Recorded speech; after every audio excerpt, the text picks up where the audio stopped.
welcome everyone. Thank you for making the trek out in the rain. I know it's not always fun. Welcome. My name is Mary Catherine. I'm the Information Outreach Specialist here at the Forum Press Center. Today we're excited to offer you the third in our series on U.S. Congress. This one will look particularly at the ins and outs, figuring out the ins and outs of how to cover Washington, which, as we were just talking about, can be difficult if you're a foreign correspondent especially. And we have three wonderful people here to talk about it. First, we have Sean Zeller, who is a senior writer for CQ Weekly, where he covers intelligence, technology policy, and government regulation. In 2009, he won a Pulitzer Prize for national reporting for covering the 2008 presidential campaign. So for those of you looking at how to cover politics this year, he might be a great contact to have. Then we also have Jennifer Coons, who is an editor for CQ News, where she oversees the coverage of the Pentagon, foreign policy, and homeland security. She has covered the Arab Spring, the rise of ISIS, and she also received a Pulitzer Center grant for reporting or investigating on the root causes of Boko Haram. And then some of you might recognize this face over here. Steve Comereau came for our first briefing on U.S. Congress at a glance. He joins us again today, and he'll be helping out with the question and answer session, so we thank him. And if you'd like to learn anything else about our journalists, well, not anything else, but if you'd like to learn more about them, they have bios back on the sign-in table, so you can grab those on your way out. Before we get started, I'd like to do what I always do, which is ask you to silence your cell phones. Feel free to use them for taking pictures or live tweeting, but we just ask that they remain silent for the rest of the program. And one final disclaimer, the views here represent those of the speakers and are not those of the U.S. government. So with that, I open the floor to Sean. I appreciate it. I'm going to silence myself. Everyone can use the reminder. Appreciate the introduction, Mary Catherine. Congressional Quarterly was founded 71 years ago, and at the start it was really a public service covering the Capitol and Congress and the votes and lawmaking. But it turned out it was a pretty good business too, because people have an intense interest in what Congress is up to. And what we've exploited for those 70 years is the fact that Congress is a very open institution for journalists. I think probably, certainly compared with abroad. With our press pass, we can wander the halls and grab a member by the arm and ask him a question. We go up to the Senate and stand by the subway every day and wait as the senators come back and forth from their votes. And many of them will talk to us. I still find it quite remarkable how some of them will give us their time and fill us in on what they're thinking and what's going on behind the scenes. And so CQ, more than any other publication, is up on the hill. We have a team up there that's bigger than anyone else. And so if you're wandering the halls, if you're in the speaker's lobby on the House side, if you're up outside the Senate lunches on Tuesdays today, you'll find several of us at any given moment trying to find a senator or representative to talk to. And I thought I'd talk about some of the things that have interested me in the last several months that are kind of real oddities that might, for you, be surprising or hard to understand. And I wanted to sympathize. They're hard for us to understand, too. And an example that comes to mind, last October, of course, the Republicans in the House decided that they didn't want John Boehner to be the Speaker anymore. At least enough of them did that he felt compelled to resign. And this at a time when the Republicans hold 246 seats in the House, which is the biggest number they've held since 1929. So they have been phenomenally successful in the last few elections in building their House majority. So how could it be that in that environment they're tossing their own speaker aside? So it was something we explored and I saw this issue of some of our greatest hits that is out here in the press center. And this was one of the articles we did about that, about how the Republicans are trapped in a bad marriage. And that's one of the consequences of having that big majority, is that it's so big that it's very diverse, and you have conservatives who are really out on the right wing and moderates who disagree with them on a lot of issues, and it's created a lot of conflict. And sort of a subset of that point, another contradiction that we're seeing is that the Democrats have their smallest number in the House since 1929. And yet they seem quite sanguine about their situation. You don't hear a lot of them criticizing Nancy Pelosi or their other leaders. You don't get the sense that there's a rebellion brewing in the ranks. And so I've been starting to explore that, and I think that while that's true, we may, after this election, start to see more discontent. That the Democrats who remain in the House, of course, are a more monolithic group. Most of the moderates have lost their seats, and so it's a liberal Democratic Party in the House right now, which explains, in big part, why they've been relatively calm about their situation and haven't tried to cast aside Nancy Pelosi or their other leaders. But I think after the election, you're going to start to see discontent brewing, because according to our analysis, there are 26 Republican-held seats in the House that are even slightly vulnerable to a Democratic candidate winning. Now, the Democrats would have to win 30 seats to win back the House. So basically, we're saying there's no chance that the Democrats will win back the House. And that will mark, 3 elections now since they lost the House. And I think the discontent will brew, and you'll be looking at things like perhaps new leadership for the Democrats, and also an effort to get their younger members more involved. The Democrats did not follow the Republicans in setting term limits for who runs the committees in the House. And as a result, some of their top members, their ranking Democrats on those committees, are in their 80s, pushing 90, some of them. And I think if you talk to the younger members, they're starting to feel like this is getting ridiculous. And so there may be a fight brewing over that, with the younger members wanting to exert themselves more next year. And the second contradiction I wanted to point out, and the second of three, is 2015. It was a very productive year in Congress, despite all of tossing the speaker aside, despite the polarization between the conservative House Republicans and the liberal Democrats. And the polarization is rampant. If you look at, as we do, voting by party, when the parties all side on one side and the other parties on the other side, it's extremely prevalent right now. It's more prevalent than it ever has been in our modern history, and we've been tracking it since the 50s. So polarization is rampant, and yet 2015 was a very productive year. So that was a contradiction which I struggled with, because the prior 4 years had been very polarized, but also very gridlocked. Congress didn't do much between 2011 and 2015, the end of 2014, those 4 years. But 2015, with a Republican Congress, that was a key difference, of course. They had won the Senate, so they controlled both the House and Senate. They didn't have to, the different chambers did not have to come to an agreement.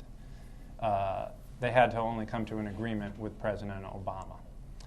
And I think another key difference is that the Democrats, as a party, are more willing to take half a loaf than the Republicans. When the Republicans were in the minority in 2009, 2010, you saw them really stonewall Obama.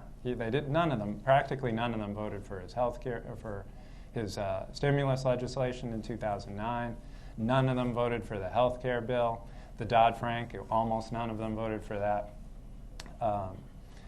So it's a remarkable unity by the Republicans. But the Democrats can't do that, because they're a party that embraces government. And if a bill is an improvement over the status quo, they can't say no.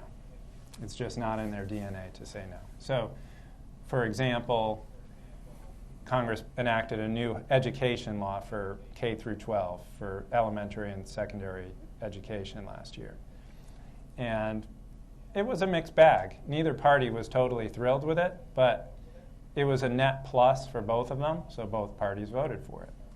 The same goes for the tax legislation that passed at the end of the year, which extended a lot of tax breaks, which had typically sunsetted every few years. It extended them permanently.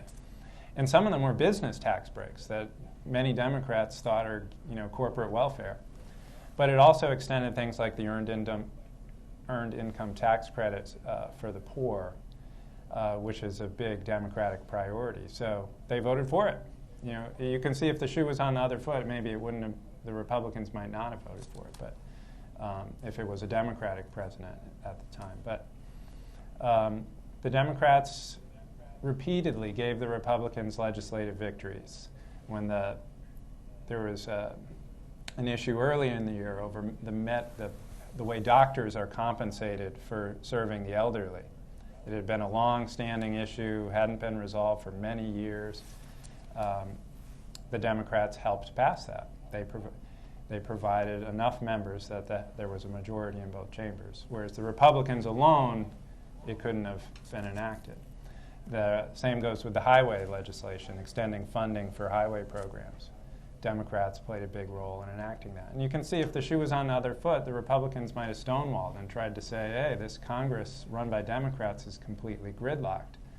But Democrats will take a half a loaf. So that was a big part of the reason that 2015 was a very relatively productive year for legislation, certainly compared with the prior three.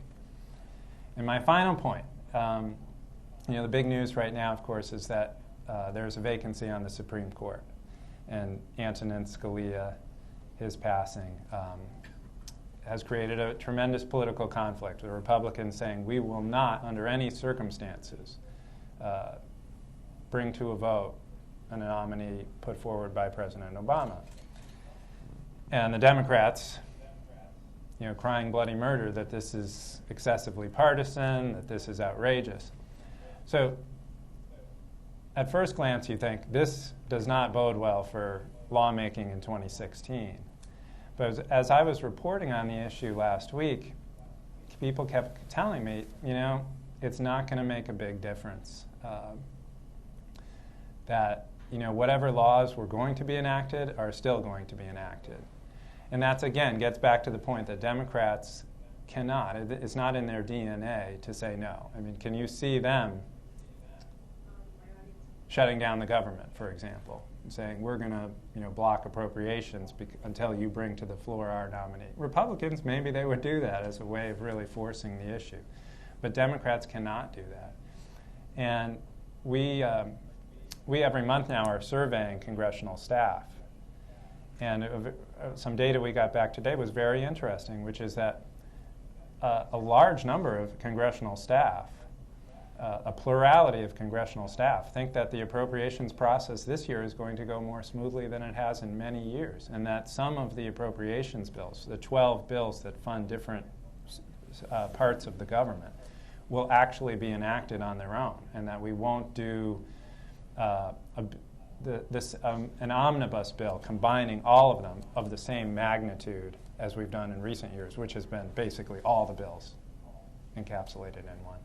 And so that was quite striking to me, that even in this polarized environment, even knowing that about this fight over the Supreme Court, that Democrats, a plurality of Democratic staffers would say they think appropriations will be smoother this year.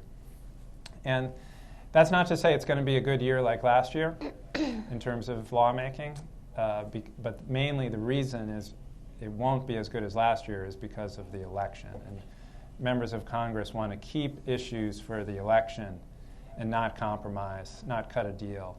They want to wait and see who the next president is and try to get a better deal when that person is in office. And so that's the main reason lawmaking will slow down, not because of Antonin Scalia and his death. So Washington is full of confusing things. If you're confused about some of them, don't feel bad, because we are too. It takes, a lot of talking to people to try to come to grips with it, and even the best laid plans sometimes, or the best theories, turn out to be wrong. So I'll turn it over to Jennifer now, who's our Defense and Foreign Policy editor. So I saw that one of you was going to be here maybe from Kuwait. Is that true? Okay, great. And then I saw Poland. Maybe He's not here. there was, okay. So today's a big day in terms of the Guantanamo plan that we've been waiting for. And there are implications not just for our coverage and the New York Times coverage, but for your coverage as well. I mean, certainly Kuwait has taken in former Gitmo detainees. Poland is under a lot of backlash still from black sites that happened and allegations of allowing torture to happen back in the early part of the 2000s. And so there are implications here for everything, and it's an interesting time to be here covering something that directly relates to what's happening back home. How many of you have been here for a year? Anyone less than a year? Okay, so I lived in Qatar for 3 years, and it's remarkable to me how my coverage changed from the first few weeks I was here and what I thought was asinine and what had to be reported on versus what I thought 6 months later and a year later. I don't know if you guys have experienced that yet, but one of the interesting things to me was that I would go to the foreign ministry's office and I would wait, and they would say, inshallah in an hour he will see you. And 2 days later, and then you would wait and you would get so frustrated, and it took several months to kind of realize, well, I'll be there Tuesdays from 7 a.m. until 8 a.m. So it takes a while to develop these things. And in many ways, the same rules apply here. But then one of the funny things is I taught in Doha as well, and I would bring student journalists there, Middle Eastern journalists, back to the U.S., usually to D.C. for a 2-week reporting trip. And the thing that stunned them every time was that people would call you back. And that's one of the great things about being here. And then as Sean said, add to the calling back, you can actually go and approach the lawmakers and essentially track them down, yell at them, flail your arms, and they'll stop. Sometimes you just need to walk by them and they'll stop you. So it's in many ways you'll find that it's similar to being at home, and in some ways it's really different. So today with Guantanamo, it's an interesting story for coverage because you have the Obama administration releasing this plan. So they have a point of view, and the president spoke on TV today. He was delivering a message. They'd been preparing for this for a long time, so they held a closed briefing. I don't know if any of you were on it this morning. There was an administrative briefing this morning. Well, the Republicans in Congress have also been preparing a long time for what they're going to say. And we kind of had this drip of news coming out about what it was going to be.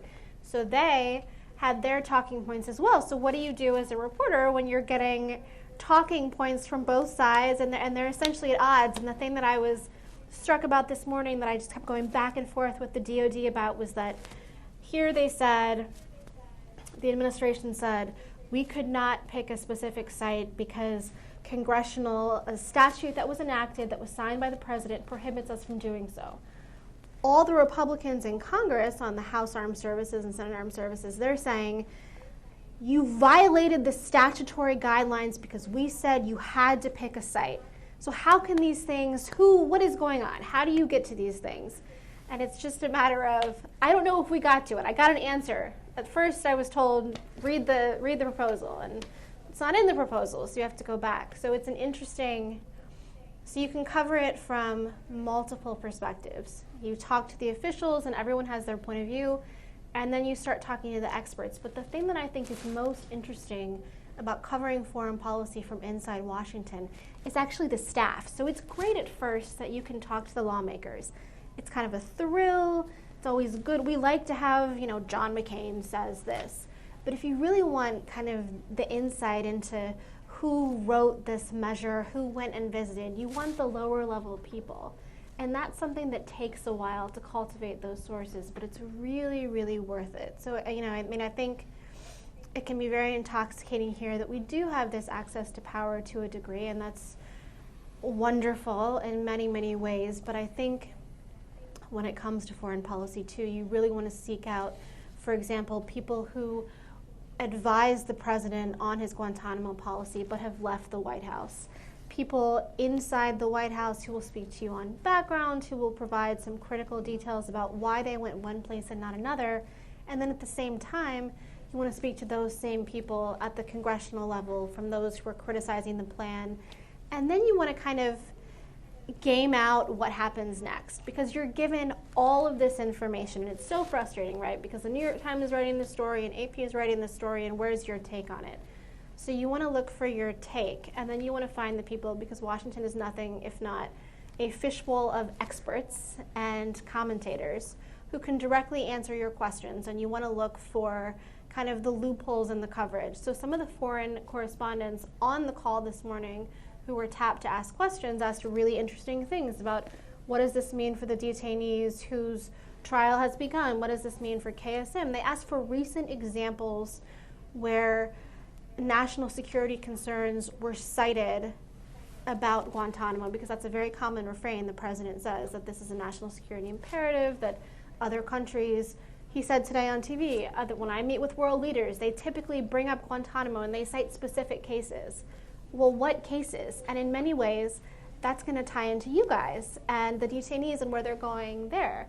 So, the coverage opportunities are endless. And I think it's a matter of, again, hitting the pavement every day from different angles. And I have so much respect for what you're doing, because it kind of horrifies me when I think about the stories that I wrote at the beginning of the Arab Spring versus the end. So talking to actual people affected by these things matters a great deal, and putting things into context is really, really important. And I think one of the things that CQ does well that's helpful, that we hope would be helpful to you and that is helpful to us internally, is that we try and give a lot of background on these things. So if you click on our Guantanamo story today, for example, you would see that we have a link at the bottom that's all coverage, and it's kind of exhaustive, and it includes transcripts of conversations, and we have all of the president's plan is there, along with congressional opposition and just all kinds of documents in one place that I think when I was reporting in Doha would have been amazing for anyone, really.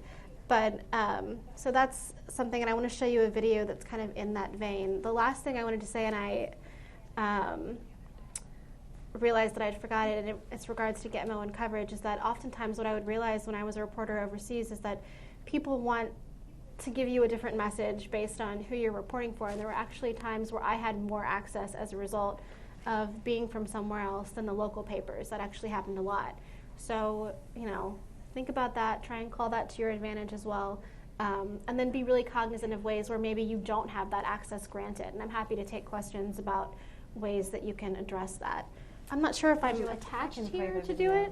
Okay, so if you just actually scroll back, I apologize, I thought that was more picturesque to set the scene, but this is the video, yes. So we have one of our colleagues is David Hawkins, who's kind of a resident expert on all things Congress. And this is, if you want to pause it for just 1 second, sorry about that. I think you just click it.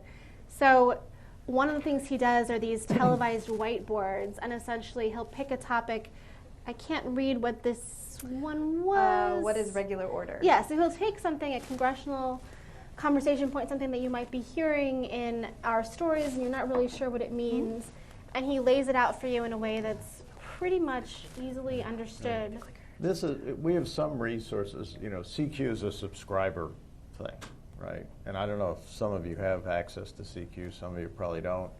But Roll Call, which is our partner organization and works with us on stuff, is not subscriber. It's free on the internet, and they have some resources, if you look for it, that you'd find both entertaining and informative.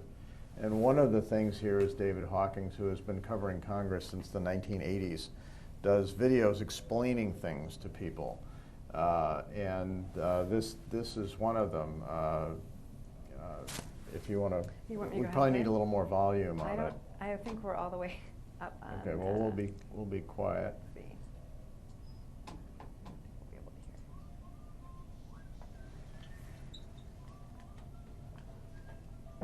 See if you can hear it. Yeah, no, it's going to come from the computer.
So it's a resource if you go to rollcall.com under videos.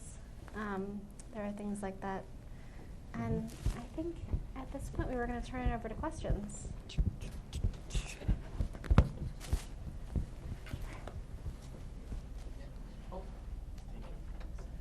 I'm Juliano Basili. Is it working? Yeah. I'm a journalist from Brazil. And first of all, I like to know if the Obama administration, in this year, Obama is putting a lot of challenges for himself. One of them you mentioned today, the Guantanamo closing. And also in the budget, he put a Warren Buffett rule, which is very difficult, I imagine, to pass in the Congress. And the impression that I have is that Obama is trying not to be seen as a lame duck. So my question is, what are the chances of Obama receives victories in this very difficult year, considering the majority of Republicans in Congress? I don't know if you want to talk about the budget. I can talk about Guantanamo or... Okay. I think Obama is unlikely to get any victories this year unless he can do things on his own through executive action. Congress, if it gets the appropriations process done, it will be more to the Republicans' liking than Obama's liking. The final appropriations will not look like the budget that Obama proposed. Are there any big issues out there on which there might be a deal between the Congress and Obama? Probably not. There are some smaller issues that there might be a deal on. One of them is, there are a few examples, like criminal justice, reforming the way drug dealers are sentenced under federal law. That has a slim chance. There's a trade bill, the Asian Pacific, with Asian Pacific nations, that is under consideration. It faces a very tough road, but there could be a slim chance for it, perhaps in a lame duck session after the election. For example, if Hillary Clinton's elected, Republicans might want to ratify that trade deal. Because they know that she's going to be under a lot of pressure not to do trade from her constituency. Likewise, Donald Trump, of course, if he's elected president, he's made it clear he's not a fan of trade deals. So the Republicans who now say they don't like the trade deal may change their mind, depending on who's elected president, but it's going to be a tough road for that. It's unlikely. There's some other little things out there, you know, an FAA reauthorization for the Federal Aviation Administration, which oversees air travel. That's pending. That could get done. But, you know, these aren't really exciting things for you guys. Unless there's a deadline, Congress has, or unanimous, near unanimous support, Congress has trouble doing anything. And I think that'll be especially so this year with a lame duck president. It's fairly similar on foreign policy matters in the sense that unless he goes it alone, there's not a lot he can do. We were speaking on the way here. I personally am inclined to think he will do an executive action on Guantanamo at a certain point toward the very end of his term. But you know, we just don't know. He's going to Cuba next month. That's one area where he's been very successful. The criticism on the Republican side has largely fallen silent in terms of the outright opposition to formally normalizing relations, which we could see some backpedaling, but we haven't seen any indication that we would. So that's an area where we'll see. He's also, one thing that he is doing that you're right in terms of him wanting to kind of make the most out of his year is foreign travel. He's fairly booked up already for the rest of the year. He's going to return to Asia again, and he has another Africa trip planned, and the Cuba trip is a big deal. So that's and also a pretty common thing for a commander-in-chief their final year anyways, because they are a lame duck, and so, you know, travel the world on Air Force One a few more times, but that's about all we anticipate. gentleman in the second one. Thank you. This is Jonathan Ibrahim from KRY News TV, Pakistan. I mean, there's a lot of happenings in Washington, D.C. If you see, there's a State Department press briefing, White House, Pentagon, then FPC, then the American think tanks here. So if you're working for a print media, it's very easy. You can just collect all the developments in the evening and just file your stories because there's a very much time difference. When there is a morning here, there's a night in Pakistan. So, but if you're working for a TV channel, it's a very challenging situation here because after every 1 hour, your boss is asking, hey, what are updates? After every hour, because they're gonna on air the next bulletin. So if you are a TV reporter, what is the key to success here? I mean, this is not easy to get all those reports on time and to cover all those things. I mean, in your opinion, I'm a one-man bureau here with my cameraman. So what's the key to success here? Sadly, you're talking to 3 print reporters, but we do have, we're not publishing once a day, we do publish all the time. So I think one of the things that's most helpful is to kind of game out the week as much as you possibly can, what's going to happen. Not every daily briefing is essential for coverage as well.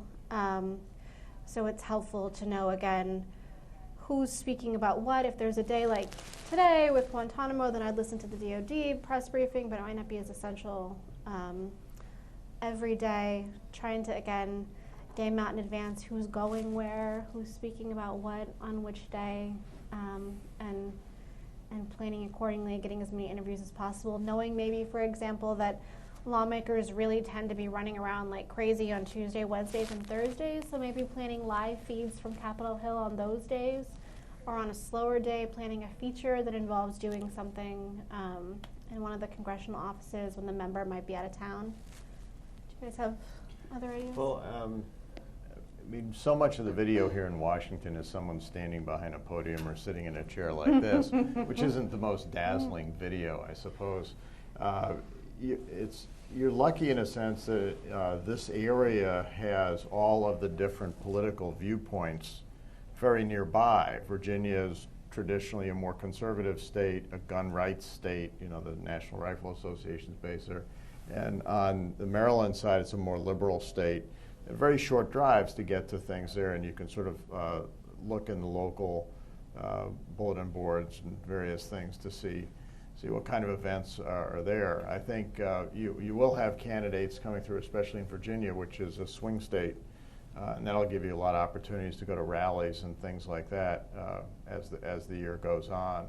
Obama, before his re-election, must have gone to Virginia dozens of times because he wanted to just be seen there and build up his credibility, and that will happen again because it'll be a critical state. Maryland is more reliably Democratic, although they did elect a Republican governor this past time who is an interesting character. So I mean, you have those kind of things. I'm not a video person by trade. We do a fair amount of video, as you've seen, online video, and I think it would be a lot of fun to have a video outlet these days. As someone just yesterday was showing me a Donald Trump face imposed on a Game of Thrones thing. You know, it's just crazy what people do these days. And it probably explains why the American economy isn't as strong as it could be. Everyone's sitting there, you know, playing on their computers instead of getting anything done. But it's there's just a lot of opportunities there. You know, there are a lot of groups that come in and out of Washington, and they have events as well. But again, you're stuck with chairs and podiums. I don't know how you get around that. I mean, yeah, I would. We do the interviews. I mean, I have interviewed many of State Department guys and the White House and the Pentagon officials. Yeah. The thing is that we normally don't get exclusive time with the congressmen or with the senators or at the White House or at the State Department. We need to request like dozens of times, but at the end we get nothing. Mm-hmm. I mean, this is a big problem for us because this is all about the interest of the State Department, of the White House. I mean, what they are up to. I mean, if we talk about the Pakistan and the region, Afghanistan and something like that, it's about their own interest. We don't get often interviews. This is the big problem here. I mean, for example, I've been trying for some exclusive interview for the last 1 month, but I'm failed. And there's no interest of those guys to get something on that. But for me to survive here in Washington, D.C., I need some good cranky news stories, you know. So, but this is a big problem here. Yeah. Gosh, it's one of the problems you have is there's so many thousands of reporters. How many are registered with the State Department here? 23. Well, with Foreign Press Center, I think we have like 2,300 between 2,300. New York and D.C. Right, Yeah, just credentials. with the Foreign Press Center, and then I know the press galleries just in the Hill have several thousand. I think the print press is 3,000 or 4,000 people. So the competition is pretty fierce. You know, you obviously use your charm and other things to get the interviews, and maybe. You know, if you're dealing with the White House, of course, getting an interview with the president is just about impossible. Even for domestic organizations, it's very difficult for overseas ones. But there are groups that work with the White House, and you try to talk to them. You know, just a few blocks from here, you have CAP, which is Center for American Progress. Is that right? Mm-hmm. Which is very closely allied with the White House. I can't imagine they wouldn't give interviews. In fact, when we're covering the White House, that's one of the things we often do is, you know, someone mentioned you've got the briefings at the Pentagon, at the State Department, at the White House, and all the press secretaries from all the departments talk to each other in the morning and make sure that they're saying the same thing every place you go to. It doesn't matter where you go. So it's nice to get the viewpoint of other people who know what the administration is thinking, but they can speak a little more freely because they're not actually in public office. So you try to figure that out. You know, if you go to the websites of the institutions in town, the AEI, the Brookings and everything, and you can see the resumes, you see people who used to work at the State Department, used to work at the Pentagon, used to work at the Treasury, this sort of thing. Mm-hmm. So that might be an easier hit for you. The other thing to do is just to try and find something that's in their interest. So you want to make them feel like it's in their interest to speak to you. So when reaching out to congressional staffers, try and find those on the committee Casey is an example. Senator Casey is very interested in Afghanistan and Pakistan. So reaching out to his staff and citing, you know, a speech that he just gave, where I know that he just returned from a trip to Kabul recently, and so I think anything that you can make them think, oh yeah, we care about this, so they're much more likely to get involved. And then also offering ways that you can be really accommodating. You know, I can come, I can meet with you first. Just without certainly doing anything that's inappropriate, there's a way to find an in if you look at the issues that specific lawmakers care about. They usually will eventually relent. Next question, gentleman in the front row. Hi, I'm Andreas Ross with the German newspaper Frankfurter Allgemeine Zeitung. First of all, thank you so much for doing this. It's been 3 years I've been here. It's the first time ever anybody tries to explain me how to do it, really. I could relate to a lot to what you said about your experience in Qatar. I've had that in other countries where I was from the bigger medium in the bigger country in a smaller country that kind of wanted to be have their opinions out in the German media market. Here, I'm one of the 2,300 who can't deliver a single vote in any congressional district. I do not have the impression that I ever get any response on any email from any press secretary of any backbencher. I know that doesn't really exist, but I mean, I'm not talking the President of the United States. So I guess my question, after getting this off my chest, my question is, what's the etiquette in Congress? Is there anybody other than, I mean, there really, for a 1 or 2 person bureau, there really isn't the time to establish a whole lot of personal contacts. It just doesn't work, right? And because, one day you're writing about foreign policy, the next day it's something completely different and you hit the campaign trail. So are there people other than just the press secretaries that you could approach without causing a minor crisis of diplomacy because you haven't approached the press secretary and so, I mean, is there any way to find out who's actually dealing with this on a staffer level? Sure. For some off-the-record even or background? Sure. And then there are times when I will encourage my reporters, we go around the press secretary just for that reason, because the press secretary has a very specific job which we respect, and there are times when you want to go, but their job is to stay on message. For that, though, I have a question. Do you go to Hill events? Do you go to evening happy hours and things at nonprofits and stuff like that? It can be tedious, but the payoff is actually huge. So these staffers are always at this event, and if you meet the legislative director or an attorney for the majority or the chairman on the Judiciary Committee, this is a town where I can't emphasize enough how much faces and handshakes mean. To email someone and say, hey, it was really great running into you last night.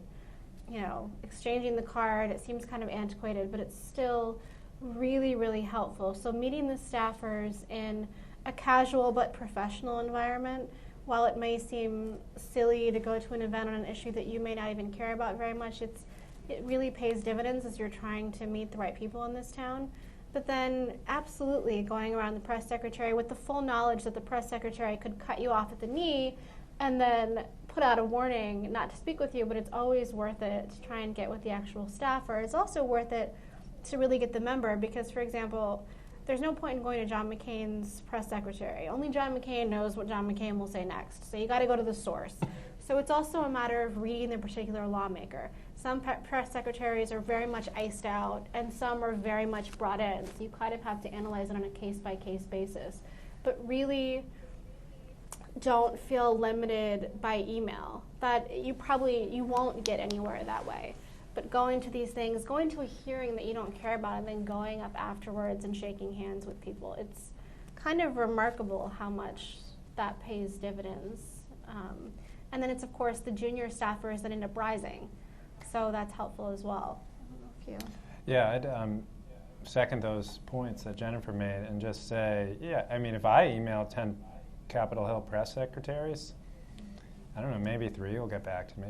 It's not guaranteed for us either because, and it's sometimes they don't want to talk to you, sometimes they're overwhelmed, sometimes they're incompetent, I don't know. But it's not the most efficient way to get a comment from a member of Congress.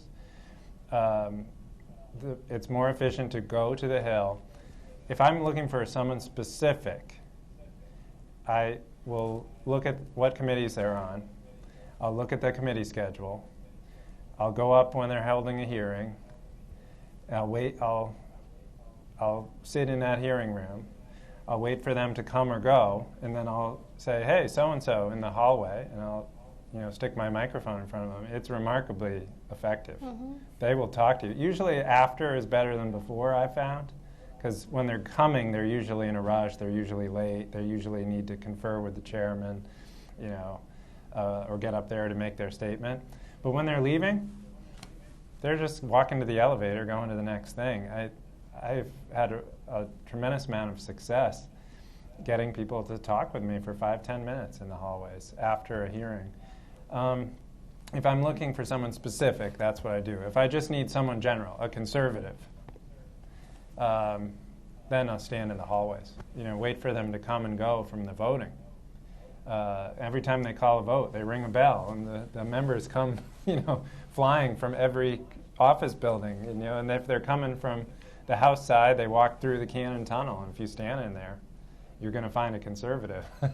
If for the senators, they're coming on the subways, and if you stand there, they're going to be coming and going. So if you don't need someone specific, that can be very simple. If you need someone specific, you got to track them down. You can. It can take time, but you can. I might, at the same time, contact their press secretary. Who knows? Maybe that person is a good press secretary. They'll get back to you. So, it's a multi-layered strategy if you're looking for a response from someone specific. But what I'm trying to, like Steve was saying, there are other ways to fill out your story. If I'm writing a big piece, I can lay the groundwork with talking with political scientists, talking with former members of Congress, talking with former members of the administration, talking with think tank people. All of those people are easier to get and often love being quoted because it gets their name out there. And so you lay the groundwork with those easy to get people, and then you supplement it with going up to the Hill or trying to grab a member, trying to grab an official from the administration, someone in the bureaucracy. So you know you can write your story because you've laid the groundwork with those easy people. And then you make your story have some gravitas by adding some of the official people. And play to your strengths, just real quick, play to your strengths. I mean, lead with the story and not your outlet, for example. If you're the New York Times, lead with your outlet. If you have a good story and you're talking to the right person, lead with that question and then say who you're from. Don't give them a chance to be like, oh, that's not going to benefit me politically. Let them hear the question. In the hallway? In the hallway, yeah. Outside the briefing room, yeah. Good point. Last question. Fourth row. Hi, this is Eva Al-Qudsi from Al-Sharq Al-Awsat newspaper based in London. Thank you all for doing this. I would like to ask if you have any advice or experience in covering the sorry for that. Any experience in CIA or FBI community, how to reach out with these people? What's your advice if you want to get something specific, a report specific on some country? What's your limit? How to address them and push them to help you find this information that will not be easily or publicly announced or in a press briefing or something like that? Thank you. You want to go first? Or you want me to? Well, it's hard for anybody to cover these things. You're talking about international espionage or counterterrorism or that sort of thing. It's very hard to get specific information out of people. I've covered such things, and I'd often talk to people who used to be with the agencies or used to be with the Pentagon. You know, they're retired and they've moved on to some other role, and they're not as busy, and they can take some time and talk to you. And they still talk to people who are on the inside, and they can sometimes help make an introduction, that kind of thing. I mean, there are a lot of people who are banned from talking to the press, and they are given polygraph tests regularly, and they have to attest to this. And this administration in particular has been very, very punitive for people who've leaked information to the media. Someone had a story in the last couple of days on one of the people who is in prison now for leaking some information. It's in the Washington Post, okay? In prison now for leaking information with the press. So it's actually, you're hitting on a very, very difficult subject. But there are people who are watching from the sidelines who used to be in the agencies or now at think tanks or with companies and stuff, and you can get a start that way. The other is, of course, we focus a lot on Congress. If there is a hearing or something, people gather, and you can try to grab people after the hearing if you've got a specific question. You may not get an answer, but at least it's an opportunity to pose it directly. It's very easy for someone in those jobs to ignore an email or ignore a phone call or another electronic contact. Steve mostly covered all of it. We have a reporter who started, who covers intelligence, who was in Beirut for a number of years and in Poland, and he's been doing all the groundwork to make inroads, and it can be a slow, frustrating process, again, even for us, to even get on the email list of things when they want to send out a release to everyone. It's difficult to get on their reserved press email list. If you need a perfunctory statement, just to, something that is within the ability of the press office to answer, I can tell you that it's not something that you should expect on a breaking story that you want to turn around. This would require some pre-planning and realize, listen, if I want any kind of substantive answer, which I may not even get, I need to expect that it would take days, possibly a week. We deal with that at the DoD as well, where we plan out a longer term story, anticipating that we'll get a response within a week. Oftentimes you have follow-up questions, that'll take another few days. So, but just recognize that this is an issue that isn't just for foreign reporters. Yeah, I'd add that, as much as I've said and Jennifer said that covering Congress, it's a pretty open institution for reporters. The administration is not. It's closed to reporters. You can't go into the halls of the agencies and wander around and say, hey, and ask a question. So they've made it so there are only certain pathways through their designated press secretaries to reach the officials you want to talk to, for the most part, unless you have developed other ways of reaching that person or relationships, which is difficult for anyone. But the one thing I would add is who does have access to the administration and the inside, who does talk to reporters. If you're looking for very specific information about a specific thing, it can be tough. But if you're looking for sort of a broader take on an approach or how things are done or how a program runs or doesn't run well, you can go to the GAO, the Government Accountability Office. It's an arm of Congress. They investigate the agencies. They write reports about the agencies. They have access to the agency officials because the government office. It's called the Government Accountability Office now. That's right. And their job is to advise Congress on how the agencies how they're doing their job. So if you're a member of Congress, you can go to the GAO, the Government Accountability Office, and say, how are they doing at running the food stamp program, or how are they doing at dispersing foreign aid, and the GAO has investigators who go to the agency and query them and ask for documents and look at things, and they have access, which we don't. Mm-hmm. So they produce their reports are publicly available on their website. You can search for their reports going back decades. It's just gao.gov, I think. Yeah, Mm-hmm. Yeah. and you can, and they are very open to talking to reporters. Mm-hmm. In fact, they don't even have a mandate there that the reporters work through their press staff. You can call the analyst who's listed on the report directly, and oftentimes, I can't recall an instance where you don't get some help. Mm-hmm. The CRS is another example, the Congressional Research Service. It's another arm of Congress that advises Congress, produces reports for Congress, often on that deal with executive branch agencies. So those people usually will speak only on background, meaning they don't want to be quoted in your story, but they'll help you, they'll advise you, they'll tell you what they've found most of the time.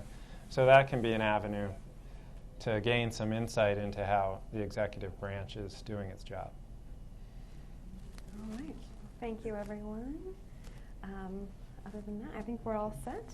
Okay. Thank you for joining Thanks. us. Thanks Thank for you all coming. for your questions.